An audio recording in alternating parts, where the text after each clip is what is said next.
होती, कुछ मंगल भी होती हैं और जो ना शुभ हैं और ना ही मंगल, वो करती हैं सावधान। शुभ बताने, मंगल दिखाने और सावधान करने आपके साथ मैं हूं नवजोत रंधावा। कहावत है कि no risk no game. Crypto currency मोटी कमाई का एक ऐसा ही जरिया बन गया है जिसमें तगड़े और मोटे मुनाफे के साथ जोखिम भी उतना ही है। लेकिन सरकार ने बजट के दौरान क्रिप्टो निवेशकों के लिए एक बड़ा ऐलान कर दिया। हालांकि क्रिप्टो को लीगल टेंडर के दायरे से अभी फिलहाल बाहर रखा गया है, लेकिन केंद्रीय वित्त सचिव ने कहा है कि अगले साल से इनकम टैक्स रिटर्न के फॉर्म में क्रिप्टो के लिए अलग से कॉलम रखा जाएगा।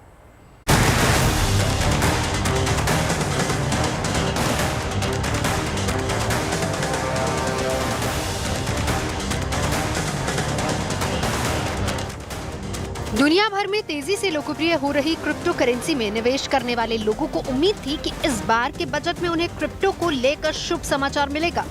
लेकिन वित्त मंत्री निर्मला सीतारमण ने अपने बजट में उन निवेशकों का बाजा बजा दिया।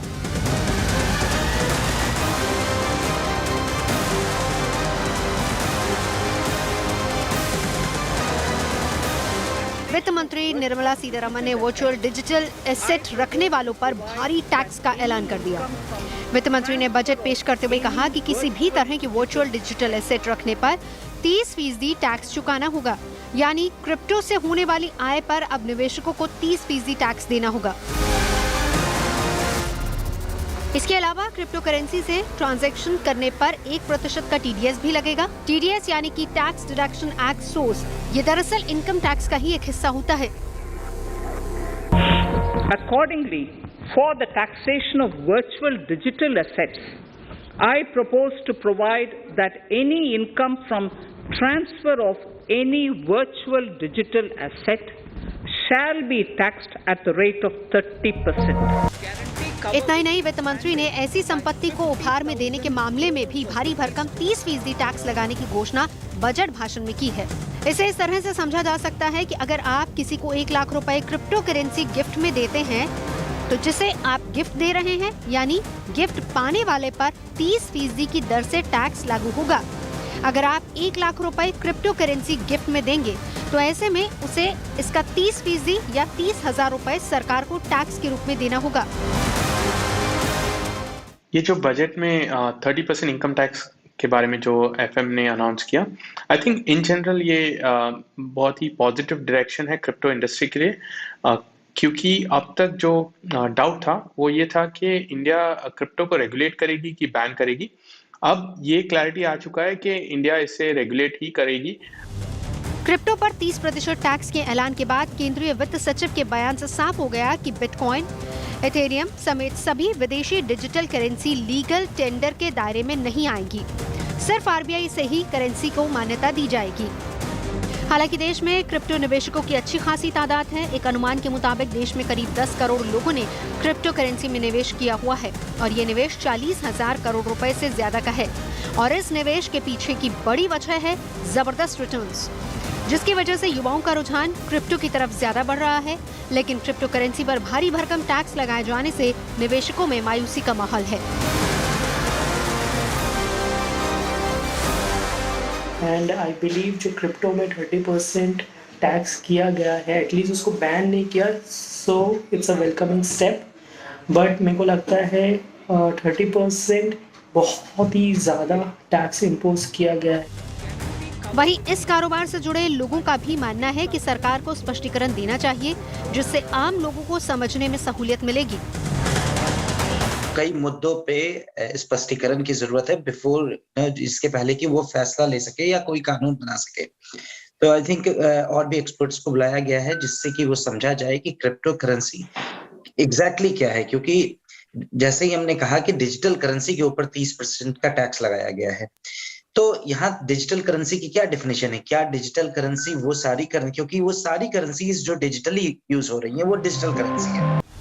हालांकि सरकार जल्दी ही क्रिप्टो से जुड़ा हुआ एक बिल संसद में पेश करने वाली है, जिससे क्रिप्टो से जुड़े निवेशकों की भ्रांतियां दूर हो सकेंगी।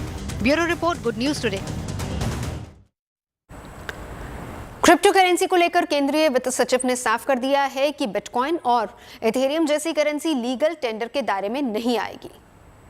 डिजिटल रूपी जो रिजर्व बैंक का इशुएंस होगा वो लीगल टेंडर रहेगा, बाकी सब बिल्कुल लीगल टेंडर नहीं है, will not become, will never become. Bitcoin या एथेरियम या वो किसी एक्टर का फोटो को एक NFT बना दिया, वो सब कभी लीगल टेंडर नहीं बनेगा। वो एक ऐसा है कि आपको चाहिए तो मेरे कमरे में एक पिक्चर है, ये तो ऑर्डिनरी पिक्चर है, अगर MF हुसैन का पिक्चर है तो उसका दाम लाखों में भी हो सकता है, अगर आप चाहें तो खरीद सकते हैं उसको। इसको क्यों 1 लाख दिया ये आपका मर्जी है, आप उसको 10 लाख भी दे सकते हैं। सो ये क्रिप्टो एसेट्स जो हैं, they are assets which are to people have to determine their value. You can buy gold, you can buy diamond, you can buy crypto, but उसका कोई सरकारी ऑथराइजेशन ऑफ वैल्यू नहीं है। वो एक दो लोगों के बीच में जो ट्रांजैक्शन हो वो वैल्यू है, और किसी को वैल्यूबल लगेगा, किसी को वैल्यूबल नहीं लगेगा। ये तो एक प्राइवेट ट्रांजैक्शन है, बिल्कुल लीगल टेंडर नहीं है। जो उसमें इन्वेस्ट करते हैं वो अपना इन्वेस्टमेंट है, उसका सरकार का कोई अंडरराइटिंग नहीं है कि आपका इन्वेस्टमेंट सक्सेस होगा, पैसा मिलेगा। उसमें नुकसान भी हो सकता है और सरकार उसके लिए जिम्मेदारी नहीं है, बिल्कुल नहीं है। क्रिप्टो करेंसी पर टैक्स लगने से इसमें निवेश करने वाले लोग परेशान हैं। लोग इस पर जमकर मीम्स शेयर करने लगे हैं। ट्विटर पर 30% टॉप ट्रेंडिंग सर्च में भी आ गया है। कई लोग ट्वीट करके कह रहे हैं कि घर बसने से पहले वो बर्बाद हो गए, लेकिन क्या वाकई ऐसा है? क्रिप्टो में निवेश से जुड़े हर सवाल का जवाब देखिए एक्सपर्ट्स की राय। I propose to provide that any income from transfer of any virtual digital asset shall be taxed at the rate of 30%.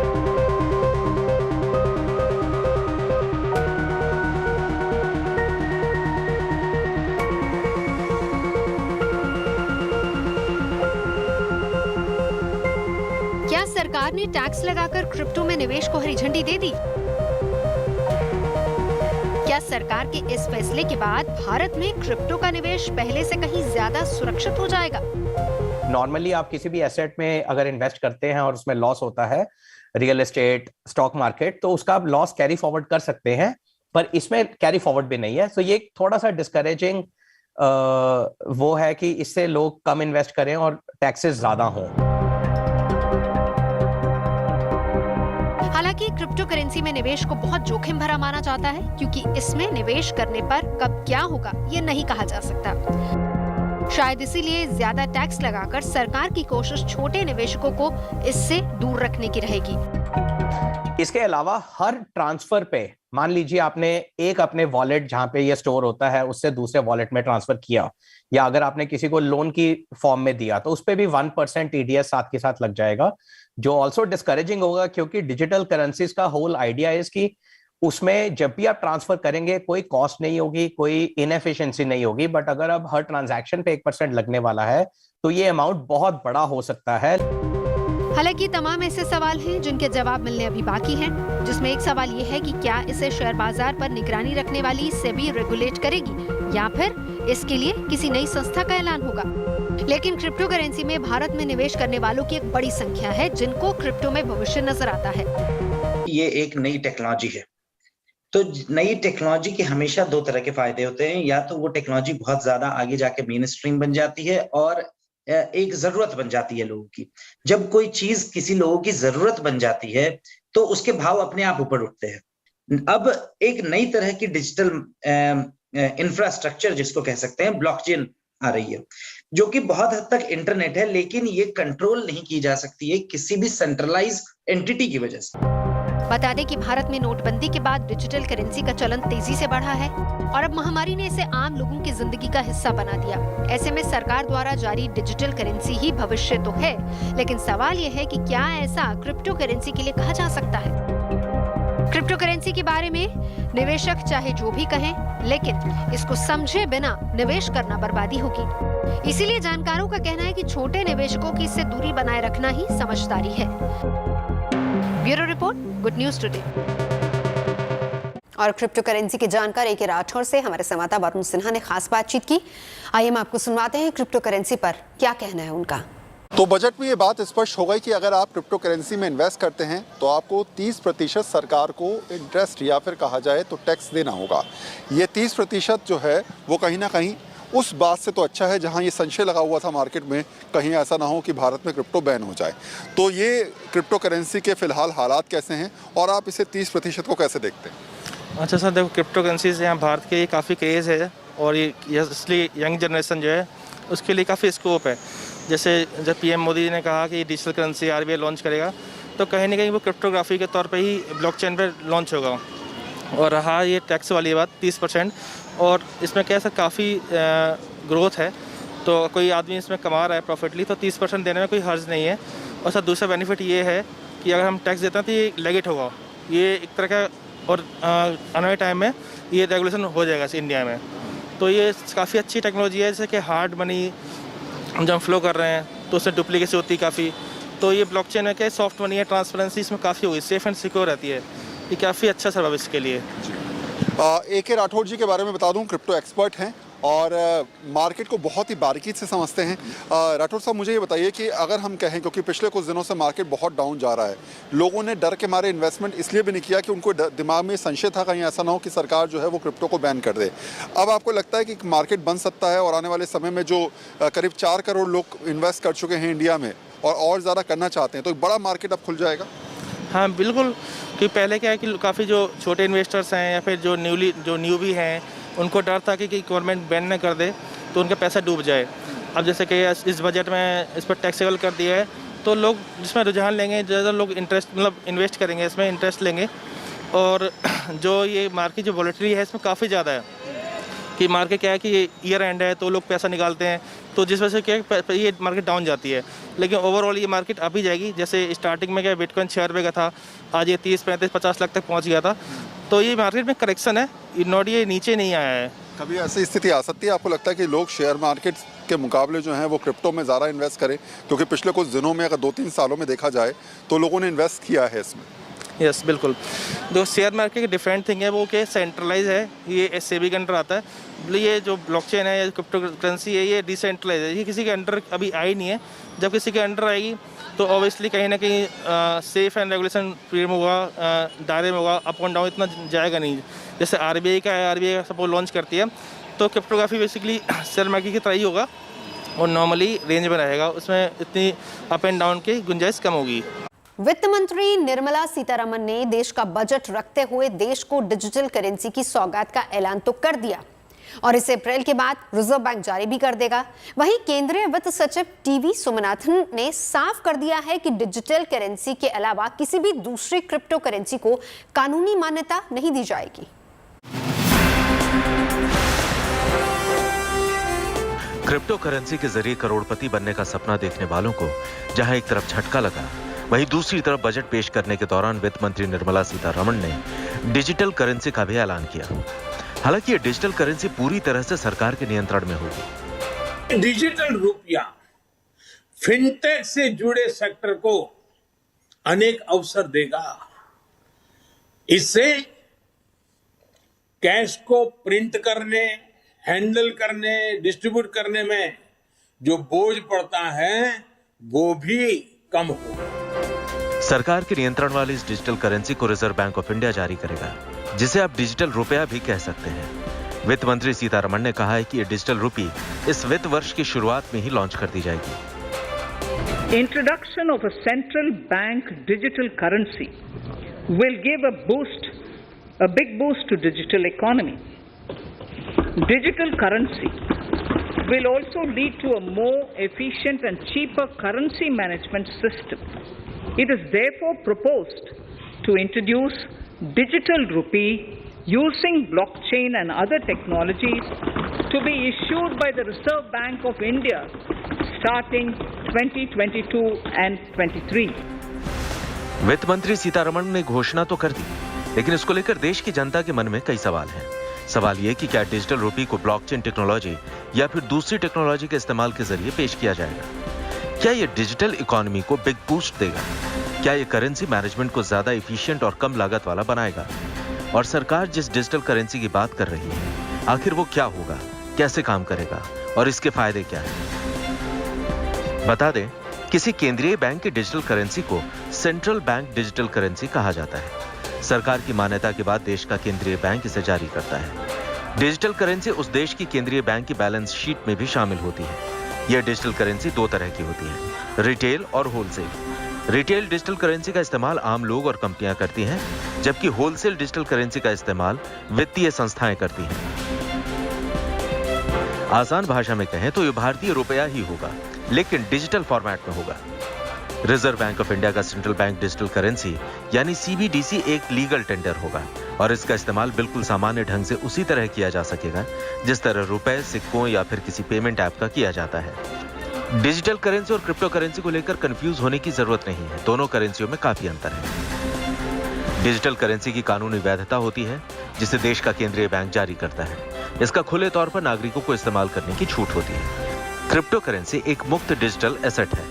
यह किसी देश या क्षेत्र की सरकार के कंट्रोल में नहीं है। बिटकॉइन जैसी क्रिप्टो करेंसी डिसेंट्रलाइज्ड है। इसमें उतार चढ़ाव रातों रात होते हैं। यह रिजर्व बैंक का प्रस्ताव है कि देश में डिजिटल करेंसी को भी बैंक नोट की परिभाषा में रखा जाए, यानी डिजिटल करेंसी को भी बैंक नोट की तरह देखा जाए, और इसके लिए RBI ने कानून में संशोधन का प्रस्ताव भी किया है। Bureau report, good news today.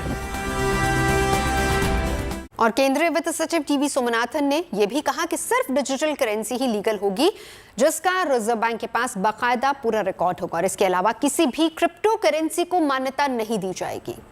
मैं इतना कहूं कि वो ये जो क्रिप्टो ट्रेडिंग हो रहा है ना, वो बिटकॉइन, एथीरियम, वैसा नहीं होगा। ये एक ऑफिशियल डिजिटल करेंसी है। मतलब वो चीजें ना, बिटकॉइन, एथीरियम, ये तो लीगल टेंडर बिल्कुल नहीं है। लीगल टेंडर का मतलब क्या है? लीगल टेंडर का मतलब ये है कि अगर किसी को कुछ ऋण चुकाना है या पैसा देना है तो उसमें इसको लेना ही है। अगर मैं आपको कुछ 1000 रुपीज लोन देना है और मैं आपको 1000 रुपये का रिजर्व बैंक का नोट आपको दूं, ये आप नहीं कह सकते कि नहीं मुझे नोट नहीं चाहिए, मुझे एक सोफा सेट खरीद के दो या कुछ एक गाय दो। नहीं, नोट दिया तो नोट दिया, उसको एक्सेप्ट करना ही पड़ेगा। वो है लीगल टेंडर। लेकिन मैं ये भी कह सकता हूं, मुझे आप और मुझे हमारे बीच में एक कॉन्ट्रैक्ट भी हो सकता है कि आप मुझे एक किलो गुलाब जामुन देंगे, यही है पेमेंट। वो हो सकता है, लेकिन वो लीगल टेंडर नहीं है। हम एक्सेप्ट कर सकते हैं लेकिन हम फोर्स नहीं कर सकते। लीगल टेंडर ऐसा चीज है कि I can force you to accept. यो डिजिटल करेंसी जो है वो लीगल टेंडर है। तो जैसे अभी वॉलेट्स हैं, पेटीएम है, कई वॉलेट्स हैं, वो ऑप्शनल है। आप एक दुकान में जाते हैं तो आप पेटीएम से पेमेंट करते हैं। वो एक्सेप्ट करना है कि नहीं करना है वो शॉपकीपर का उनका राइट है कि कहीं नहीं मैं पेटीएम नहीं, कैश दो, वो कह सकता है।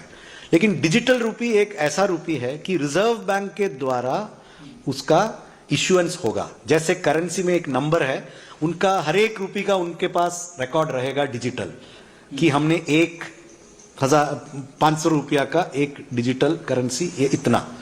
तो इसका टेक्नोलॉजी तो मुझे पूरा पता नहीं है, लेकिन इसका प्रिंसिपल ये है कि वो एक लीगल टेंडर है।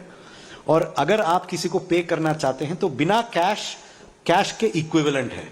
क्रिप्टो करेंसी को लेकर निवेशकों का रुझान तो काफी है, लेकिन जहां तक इससे सरकार को फायदे की बात है तो इसके तमाम खतरे भी हैं और गलत इस्तेमाल होने का अंदेशा भी सरकार को है। वहीं इस बात से भी इनकार नहीं किया जा सकता कि इसका इस्तेमाल देश विरोधी गतिविधियों या फिर टेरर फंडिंग के लिए भी हो सकता है।